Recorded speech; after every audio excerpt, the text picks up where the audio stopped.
Eles procuraram por 3 dias dentro daquela casa. Revistaram cada cômodo, abriram cada armário, iluminaram o porão, vasculharam o sótão. 2 investigadores ficaram quase 1 hora parados na lavanderia discutindo hipóteses.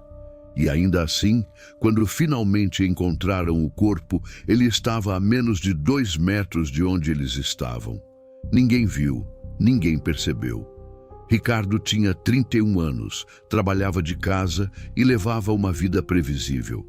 Não era impulsivo, não tinha histórico de violência. Não, estava envolvido com nada ilegal.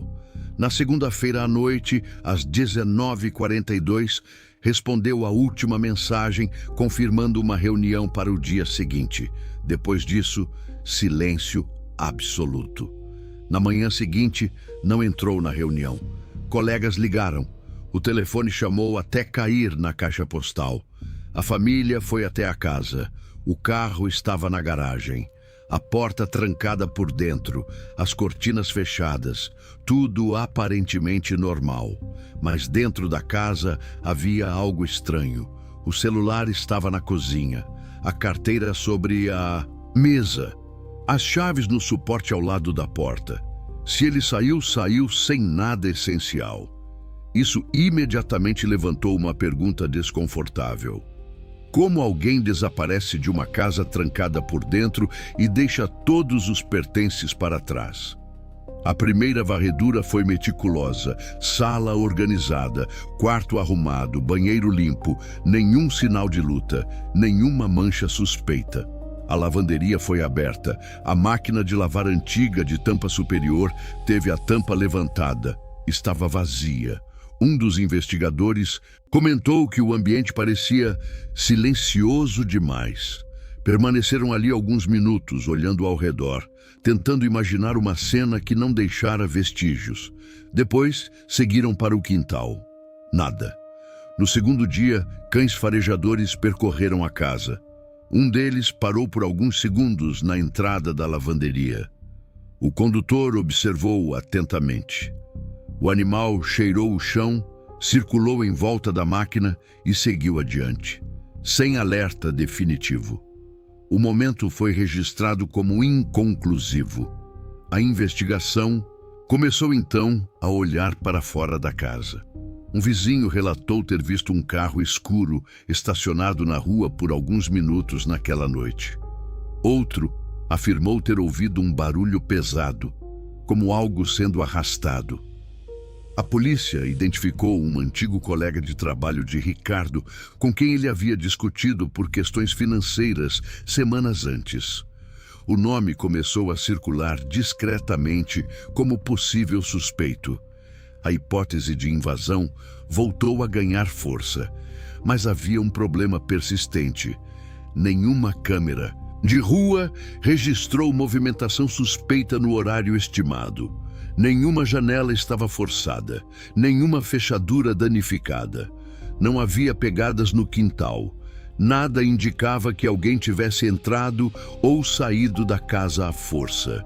No terceiro dia, um investigador mais experiente decidiu revisar tudo novamente, partindo do princípio de que algo pequeno havia sido ignorado. Ele voltou à lavanderia. O ambiente parecia comum, mas havia uma sensação estranha ali. Não era visível de imediato, era quase instintiva. Ele percebeu que a máquina de lavar não estava conectada à tomada. Pode parecer irrelevante, mas por que desconectar um eletrodoméstico sem motivo? Além disso, havia um leve odor diferente no ar. Não era forte o suficiente para gerar alarme imediato, mas estava ali. Um cheiro abafado, quase imperceptível. A equipe decidiu mover completamente a máquina. O metal raspou contra o piso de madeira, produzindo um som seco que ecoou no cômodo. E então perceberam algo que não estava visível antes. Tábua sob o equipamento parecia ligeiramente desalinhada. As bordas não se encaixavam perfeitamente, como se tivesse sido removida e recolocada às pressas. Com ferramentas adequadas, levantaram a madeira. o ar preso sob o piso escapou. E ali, no espaço entre as vigas estruturais da casa, estava o corpo de Ricardo, enrolado em plástico, cuidadosamente escondido sob o próprio chão da lavanderia. A menos de 2 metros de onde os investigadores ficaram no primeiro dia. A falsa pista do colega de trabalho foi descartada imediatamente. Não havia invasão, não havia arrombamento. Isso significava apenas uma coisa: quem fez aquilo tinha acesso à casa e tempo suficiente para agir sem pressa. Pessoas próximas passaram a ser analisadas com mais rigor. Foi então que surgiu um detalhe incômodo. O irmão de Ricardo esteve na casa no dia anterior ao desaparecimento. Segundo ele, estavam reorganizando a lavanderia e verificando alguns reparos. Câmeras de uma rua próxima mostraram o carro dele estacionado ali na noite de segunda-feira por um período maior do que ele relatou. Quando confrontado, disse que apenas passou para conversar rapidamente, mas o tempo registrado não batia com a versão apresentada. Durante a perícia, fragmentos microscópicos de madeira compatíveis com o piso da lavanderia foram encontrados no porta-malas do carro dele. Ferramentas que poderiam remover as tábuas também estavam no veículo. A motivação começou a surgir de forma silenciosa. Uma disputa financeira prolongada. Ricardo havia decidido cortar o apoio econômico que oferecia ao irmão havia anos. Mensagens recentes indicavam tensão crescente entre os dois. No interrogatório, o irmão negou qualquer envolvimento. Disse que estava devastado. Disse que jamais faria algo assim. Mas a polícia apresentou o detalhe que desmontou sua defesa.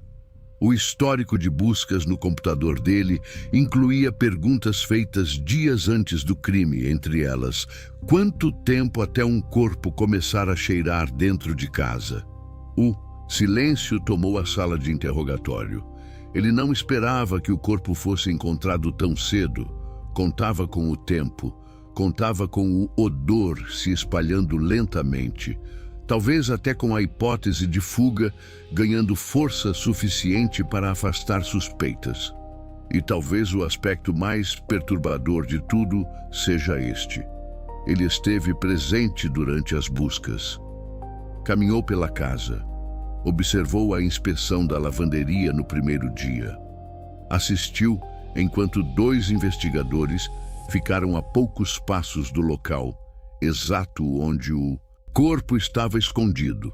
O corpo esteve ali o tempo todo, sob o piso, sob os pés de todos. Às vezes, o lugar mais óbvio é justamente aquele que o cérebro decide ignorar porque parece impossível. E a pergunta que permanece não é apenas se você teria notado algo estranho, é se você teria passado pela lavanderia, parado ali por alguns minutos, sentido aquele leve odor no ar e ido embora convencido de que não havia absolutamente nada errado.